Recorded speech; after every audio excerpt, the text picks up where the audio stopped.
kita bahwasanya di antara bukti keimanan kepada Rasulullah sallallahu alaihi wasallam adalah ittiba kepada sunnah Nabi.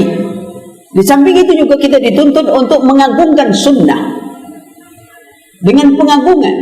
Abu Bakar Siddiq radhiyallahu anhu, beliau berkata, aku bukan seorang yang meninggalkan sesuatu yang pernah dikerjakan Rasulullah.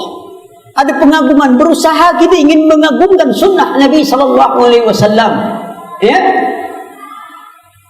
Abu Bakar Siddiq berusaha untuk mengenal sunnah, lalu dia mengagungkan, mengamalkan sunnah.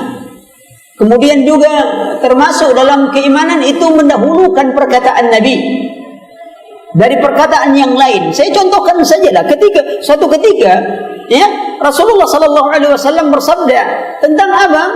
Tentang lalat. Terkenal hadis Zubab.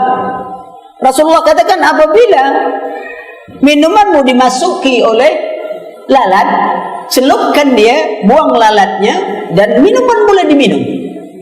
Orang mendengar hadis Nabi ini, dia berbicara bahwa ini hadis tidak sesuai dengan kesehatan, padahal hadis sahih. Maka yang harus didahulukan adalah perkataan Nabi sallallahu alaihi wasallam dari perkataan orang lain, karena di dalam hadis itu ada hikmah mungkin orang tidak dapat, tidak diketahui. Akhirnya orang-orang meneliti zaman sekarang baru mengetahui bahwasanya lalat itu kalau hinggap di kotoran itu tidak pernah hinggap dengan dua sayapnya. Lalat selalu hinggap dengan sebelah sayapnya, sementara sebelah sayapnya yang lain itulah penawarnya. Kenapa Rasulullah suruh masuk? Karena salah satu sayapnya ada penawarnya. Ilmu kesehatan modern tidak mengingkari ini, tapi menunjukkan kemajuan Rasulullah sallallahu alaihi wasallam. Itu wahyu Allah.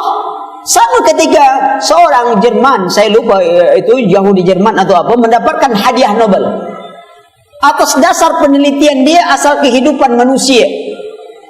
Dia ambil tulang ekor itu, dia bakar dengan panas yang sangat panas, lalu dia hancurkan itu. Sudah itu, dia ambil lagi sel itu tadi, dia teliti masih hidup.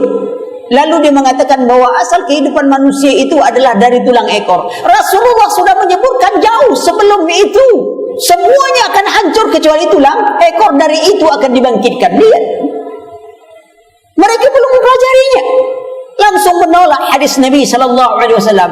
Kewajiban kita mengagungkan. Kalau sudah jelas hadis sahih dari Rasulullah, tidak ada alasan kita untuk menolak lagi.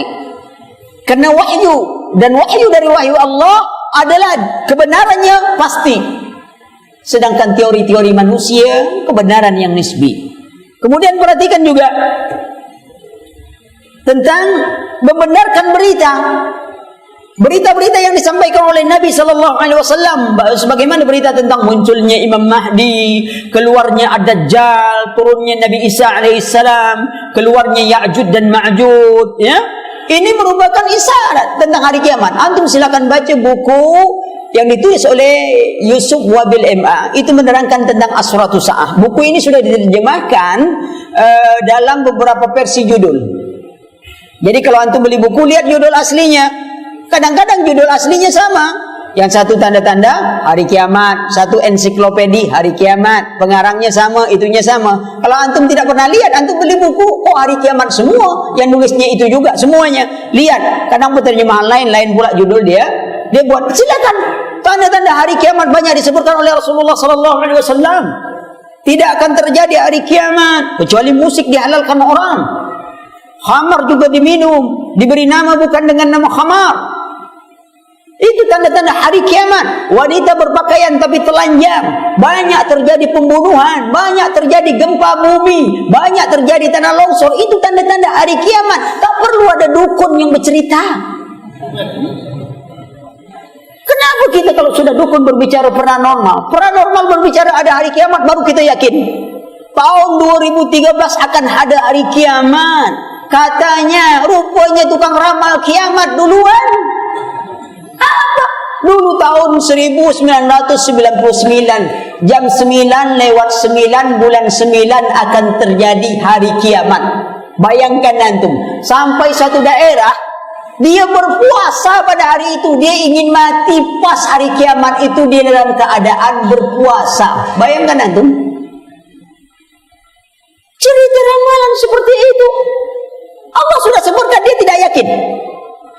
Tidak bersiap. Manusia ini aneh, ikhwan. Aneh. Terbalik berpikir. Kalau ada dari Allah dan Rasul masih tak masuk akal. Tapi kalau sudah dari dukun, malah tak ada dia teliti. Kalau kata dukun, Pak, ini rumah kayaknya ada penunggu. Langsung yakin tuh. Lupa dia bahwa yang penunggu itu dia di situ. Tengok, keyakinan lupa. Seharusnya iya Pak, sudah lama saya menunggu di sini, bilang gitu, baru tahu. Kan gitu. Ini tidak. Perhatikan terbalik otak manusia. Rasul sudah sebutkan tanda hari kiamat. Tapi kalau orang lain bercerita semua yakin. Kawan, Islam tidak menentang pengetahuan, tidak. Rasul tidak diutus untuk menghalangi ilmu pengetahuan. Tetapi Rasul tidak disuruh untuk mengajarkan ilmu pengetahuan. Karena pengetahuan itu milik semua orang. Siapa saja yang mengkaji alam ini, awak berikan ilmu itu, wajar kalau orang kufar pengetahuan dibagikan. Kenapa? Mereka yang mengkaji alam. Tapi ingat, umat Islam tidak dimuliakan dengan pengetahuan. Umat Islam dimuliakan dengan agamanya. Apabila mereka meninggalkan agamanya, mereka dihinakan Allah. Ingat apa kata Umar bin Khattab. Ketika Umar bin Khattab mengambil kunci Damaskus, beliau membawa gantian dengan pembantunya. Lalu beliau sampai giliran pembantu di atas kuda dan dia memegang sandal menyeret. Nampak Abdullah, panglima perang Abdullah bin Jarrah. Wahai Amirul Mukminin, bagaimana keadaanmu kalau dilihat oleh pembesar-pembesar Yahudi, pembesar-pembesar Romawi? Keadaan kamu macam ini.